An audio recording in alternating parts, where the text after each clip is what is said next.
संसद की संसदीय समिति का बड़ा बयान। कहा, एम्स में एससी एसटी प्रोफेसरों और छात्रों के साथ हो रहा भेदभाव। समझिए क्या है पूरा मामला।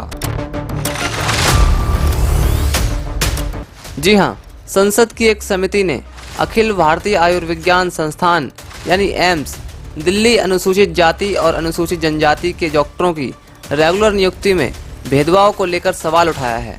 संसदीय समिति ने अपनी रिपोर्ट में कहा कि एम्स में एडहॉक आधार पर कई सालों तक काम करने वाले अनुसूचित जाति अनुसूचित जनजाति के जूनियर रेजिडेंट डॉक्टरों को रेगुलर पोस्ट भरने के समय नहीं चुना गया था। समिति ने अपनी रिपोर्ट में बताया कि रेगुलर नियुक्ति के समय कहा गया कि कोई भी उम्मीदवार प्रवेश के लिए उपयुक्त और योग्य नहीं पाया गया था। भाजपा सांसद किरीट पी सोलंकी की अध्यक्षता वाली समिति ने मंगलवार को लोकसभा में रिपोर्ट प्रस्तुत की। लोकसभा में प्रस्तुत इस रिपोर्ट में कहा गया है कि एम्स में कुल 1111 संकाय पदों में से 275 सहायक प्रोफेसर और 92 प्रोफेसर के पद खाली हैं। पैनल ने अपनी रिपोर्ट में यह भी आरोप लगाया कि उचित पात्रता योग्यता होने के बावजूद पूरी तरह से अनुभवी एससी एसटी उम्मीदवारों को देश के प्रमुख मेडिकल कॉलेज में प्रारंभिक चरण में भी फैकल्टी मेंबर्स के रूप में शामिल करने की अनुमति नहीं है।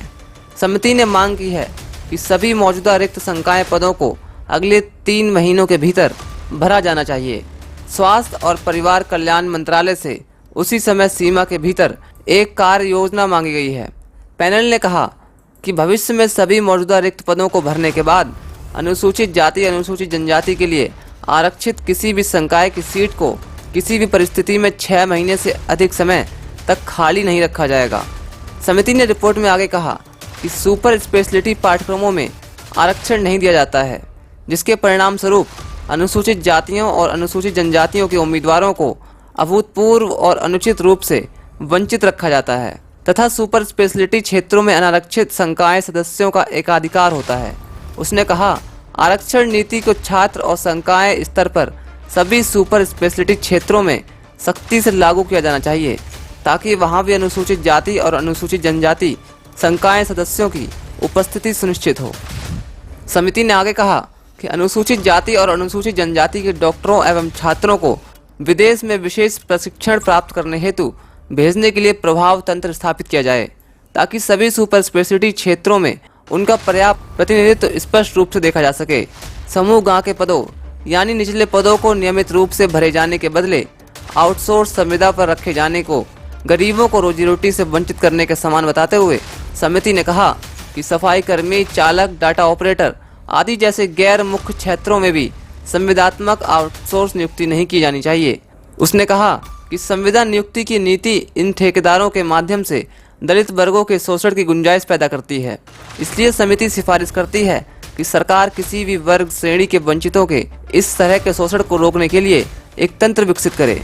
साथ ही इस संबंध में उठाए गए सुधारात्मक कदमों की जानकारी समिति को दी जाए। साथ ही इसके अलावा समिति ने कहा कि विभिन्न एम्स में एमबीबीएस और अन्य स्नातक स्तर तथा स्नातकोत्तर पाठ्यक्रमों में अनुसूचित जातियों को और अनुसूचित जनजातियों के दाखिले का समग्र प्रतिशत अनुसूचित जाति के लिए 15% और अनुसूचित जनजाति के लिए 7.5% के अपेक्षित स्तर से बहुत कम है। उन्होंने कहा कि इसलिए समिति पुरजोर सिफारिश करती है कि एम्स को सभी पाठ्यक्रमों में अनुसूचित जातियों अनुसूचित जनजातियों के लिए आरक्षण के निर्धारित प्रतिशतों को सख्ती से बनाए रखना चाहिए।